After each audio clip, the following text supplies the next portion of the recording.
Morning dear students, today we are going to do next two questions of chapter 16. The name of the chapter is light.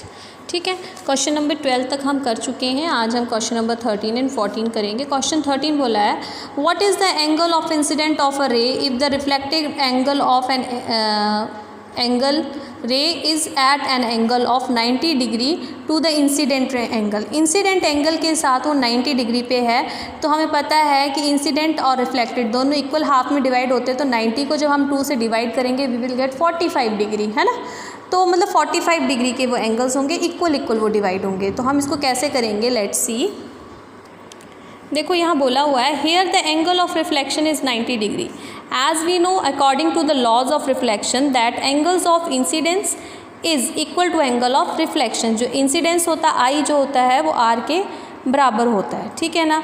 अब इस question में क्या बोला गया है, here the angle between the incident ray and the reflected ray is 90 degree. अब reflected ray और incident ray के बीच का एंगल जो है 90 है, ठीक है, 90 है. तो मतलब I plus R is 90. Since I is equal to R, हमें पता I जो वो R के बराबर होता है. तो I प्लस इसको जो है हम R को I लिख सकते हैं, angle I plus angle I is equal to 90 degree. तो ये 2 angle I is equal to 90 degree. So angle I incidence is equal to 45 degree, क्योंकि 90 divided by 2 is 45. So angle of incidence is equal to 45 degree answer. तो मतलब इस question में हमने वैसे निकालना है, इसको थोड़ा मैथमेटिकली चलेगा, ठीक है. तो ये क्या होगा, 45 डिग्री इसका आंसर होगा. आपको मैं यहाँ से समझा देती हूँ. ये देखो, ये है एंगल ऑफ रिफ्लेक्शन और ये मतलब ये रे आ रही है रिफ्लेक्टेड और ये जा रही है इंसिडेंट. तो ये बताया उन्होंने 90 डिग्री है आपस में, ठीक है ना. तो ये जो है आप 2 इक्वल पार्ट्स में डिवाइड हो रहा है, ठीक है. जब ये 2 इक्वल पार्ट्स में डिवाइड हो रहा है तो 90 का हाफ हो जाएगा 45 एंड 45.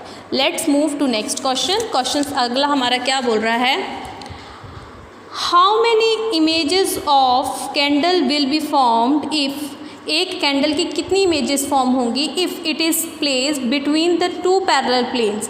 2 समांतर प्लेन्स के बीच में, प्लेन मिरर्स के बीच में एक कैंडल को अगर करा जाए, ठीक है ना, स्प्रेड ऑफ 40 सेंटीमीटर, ठीक है ना, सेपरेटेड एक दूसरे से 40 सेंटीमीटर की दूरी पर अगर एक कैंडल को रखा जाए तो कितनी इमेजेस फॉर्म होगी. तो उसकी इनफाइनाइट इमेजेस फॉर्म होगी. कैसे, आप सुनिए.